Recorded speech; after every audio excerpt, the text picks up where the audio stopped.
Pembacaan Alkitab dalam Ulangan pasal 23 dan 24.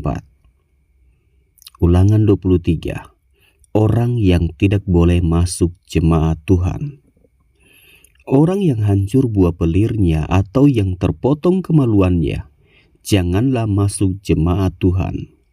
Seorang anak haram janganlah masuk jemaat Tuhan, bahkan keturunannya yang ke-10 pun tidak boleh masuk jemaat Tuhan. Seorang Amon atau seorang Moab janganlah masuk jemaat Tuhan, bahkan keturunannya yang ke-10 pun tidak boleh masuk jemaat Tuhan sampai selama-lamanya. Karena mereka tidak menyongsong kamu dengan roti dan air pada waktu perjalananmu keluar dari Mesir. Dan karena mereka mengupah Bileam bin Beor dari Petor di Aram Mesopotamia melawan engkau, supaya dikutukinya engkau. Tetapi Tuhan Allahmu tidak mau mendengarkan Bileam, dan Tuhan Allahmu telah mengubah kutuk itu menjadi berkat bagimu, karena Tuhan Allahmu mengasihi engkau. Selama engkau hidup, janganlah engkau mengikhtiarkan kesejahteraan dan kebahagiaan mereka sampai selama-lamanya. Janganlah engkau menganggap keji orang Edom, sebab dia saudaramu.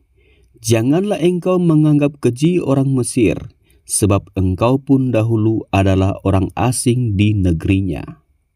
Anak-anak yang lahir bagi mereka dalam keturunan yang ketiga boleh masuk jemaat Tuhan. Ketahiran perkemahan. Apabila engkau maju dengan tentaramu melawan musuhmu, maka haruslah engkau menjaga diri terhadap segala yang jahat. Apabila ada di antaramu seorang laki-laki yang tidak tahir, disebabkan oleh sesuatu yang terjadi atasnya pada malam hari, maka haruslah ia pergi keluar perkemahan.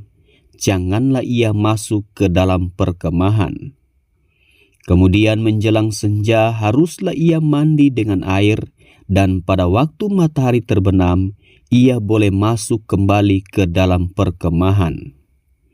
Di luar perkemahan itu haruslah ada bagimu suatu tempat ke mana engkau pergi untuk kada hajat. Di antara perlengkapanmu harus ada padamu sekop kecil, dan apabila engkau jongkok kada hajat, haruslah engkau menggali lubang dengan itu dan menimbuni kotoranmu. Sebab Tuhan Allahmu berjalan dari tengah-tengah perkemahanmu untuk melepaskan engkau dan menyerahkan musuhmu kepadamu. Sebab itu haruslah perkemahanmu itu kudus, supaya jangan ia melihat sesuatu yang tidak senonoh di antaramu, lalu berbalik daripadamu. Kesayangan terhadap budak yang melarikan diri. Janganlah kau serahkan kepada tuannya seorang budak yang melarikan diri dari tuannya kepadamu. Bersama-sama engkau ia boleh tinggal di tengah-tengahmu, di tempat yang dipilihnya di salah satu tempatmu yang dirasanya baik. Janganlah engkau menindas dia. Menentang persundalan di tempat kudus. Di antara anak-anak perempuan Israel, janganlah ada pelacur bakti. Dan di antara anak-anak lelaki Israel, janganlah ada semburit bakti. Janganlah kau bawa upah sundal atau uang semburit ke dalam rumah Tuhan Allahmu untuk menepati salah satu nazar, sebab keduanya itu adalah kekejian bagi Tuhan Allahmu. Jangan memungut bunga dari seorang saudara sebangsa. Janganlah engkau membungakan kepada saudaramu, baik uang maupun bahan makanan, atau apapun yang dapat dibungakan. Dari orang asing boleh engkau memungut bunga, tetapi dari saudaramu janganlah engkau memungut bunga, supaya Tuhan Allahmu memberkati engkau dalam segala usahamu di negeri yang engkau masuki untuk mendudukinya. Tentang nazar. Apabila engkau bernazar kepada Tuhan Allahmu, Janganlah engkau menunda-nunda memenuhinya, sebab tentulah Tuhan Allahmu akan menuntutnya daripadamu, sehingga hal itu menjadi dosa bagimu. Tetapi apabila engkau tidak bernasar, maka hal itu bukan menjadi dosa bagimu. Apa yang keluar dari bibirmu haruslah kau lakukan dengan setia, sebab dengan sukarela kau nasarkan kepada Tuhan Allahmu sesuatu yang kau katakan dengan mulutmu sendiri. Dari hal memetik buah anggur dan bulir gandum di tanah orang lain. Apabila engkau melalui kebun anggur sesamamu, engkau boleh makan buah anggur sepuas-puas hatimu, tetapi tidak boleh kau masukkan ke dalam bungkusanmu. Apabila engkau melalui ladang gandum sesamamu yang belum dituai, engkau boleh memetik bulir-bulirnya dengan tanganmu, tetapi sabit tidak boleh kau ayunkan kepada gandum sesamamu itu. Ulangan pasal 24 tentang perceraian. Apabila seseorang mengambil seorang perempuan dan menjadi suaminya, dan jika kemudian ia tidak menyukai lagi perempuan itu, sebab didapatinya yang tidak senonoh padanya, lalu ia menulis surat cerai dan menyerahkannya ke tangan perempuan itu, sesudah itu menyuruh dia pergi dari rumahnya. Dan jika perempuan itu keluar dari rumahnya dan pergi dari sana, lalu menjadi istri orang lain, dan jika laki-laki yang kemudian ini tidak cinta lagi kepadanya, lalu menulis surat cerai dan menyerahkannya ke tangan perempuan itu, serta menyuruh dia pergi dari rumahnya, lalu jika laki-laki yang kemudian mengambil dia menjadi istrinya itu mati, maka suaminya yang pertama yang telah menyuruh dia pergi itu tidak boleh mengambil dia kembali menjadi istrinya setelah perempuan itu dicemari, sebab hal itu adalah kekejian di hadapan Tuhan. Janganlah engkau mendatangkan dosa atas negeri yang diberikan Tuhan Allahmu kepadamu menjadi milik pusakamu. Apabila baru saja seseorang mengambil istri, janganlah ia keluar bersama-sama dengan tentara maju berperang atau dibebankan sesuatu pekerjaan. 1 tahun lamanya ia harus dibebaskan untuk keperluan rumah tangganya dan menyukakan hati perempuan yang telah diambilnya menjadi istrinya. Tentang melindungi sesama manusia.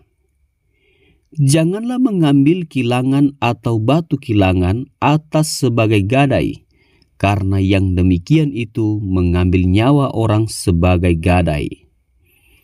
Apabila seseorang kedapatan sedang menculik orang, salah seorang saudaranya dari antara orang Israel, lalu memperlakukan dia sebagai budak dan menjual dia, maka haruslah penculik itu mati. Demikianlah harus kau hapuskan yang jahat itu dari tengah-tengahmu. Hati-hatilah dalam hal penyakit kusta, dan lakukanlah dengan tepat segala yang diajarkan imam-imam orang Lewi kepadamu. Apa yang kuperintahkan kepada mereka, haruslah kamu lakukan dengan setia. Ingatlah apa yang dilakukan Tuhan Allahmu kepada Miriam pada waktu perjalananmu keluar dari Mesir. Apabila engkau meminjamkan sesuatu kepada sesamamu, janganlah engkau masuk ke rumahnya untuk mengambil gadai daripadanya. Haruslah engkau tinggal berdiri di luar, dan orang yang kau beri pinjaman itu haruslah membawa gadai itu keluar kepadamu. Jika ia seorang miskin, janganlah engkau tidur dengan barang gadaiannya.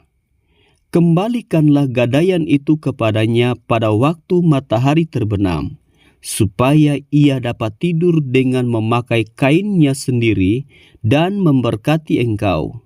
Maka engkau akan menjadi benar di hadapan Tuhan Allahmu. Janganlah engkau memeras pekerja harian yang miskin dan menderita, baik ia saudaramu maupun seorang asing yang ada di negerimu di dalam tempatmu. Pada hari itu juga haruslah engkau membayar upahnya sebelum matahari terbenam. Ia mengharapkannya, karena ia orang miskin, supaya ia jangan berseru kepada Tuhan mengenai engkau, dan hal itu menjadi dosa bagimu. Janganlah ayah dihukum mati karena anaknya. Janganlah juga anak dihukum mati karena ayahnya. Setiap orang harus dihukum mati karena dosanya sendiri. Janganlah engkau memperkosa hak orang asing dan anak yatim. Juga janganlah engkau mengambil pakaian seorang janda menjadi gadai. Haruslah kau ingat bahwa engkau pun dahulu budak di Mesir, dan engkau ditebus Tuhan Allahmu dari sana. Itulah sebabnya aku memerintahkan engkau melakukan hal ini. Apabila engkau menuai di ladangmu, lalu terlupa seberkas di ladang, maka janganlah engkau kembali untuk mengambilnya. Itulah bagian orang asing, anak yatim dan janda, supaya Tuhan Allahmu memberkati engkau dalam segala pekerjaanmu. Apabila engkau memetik hasil pohon zaitunmu dengan memukul-mukulnya, janganlah engkau memeriksa dahan-dahannya sekali lagi. Itulah bagian orang asing, anak yatim dan janda. Apabila engkau mengumpulkan hasil kebun anggurmu, janganlah engkau mengadakan pemetikan sekali lagi. Itulah bagian orang asing, anak yatim dan janda. Haruslah kau ingat bahwa engkau pun dahulu budak di tanah Mesir. Itulah sebabnya aku memerintahkan engkau melakukan hal ini.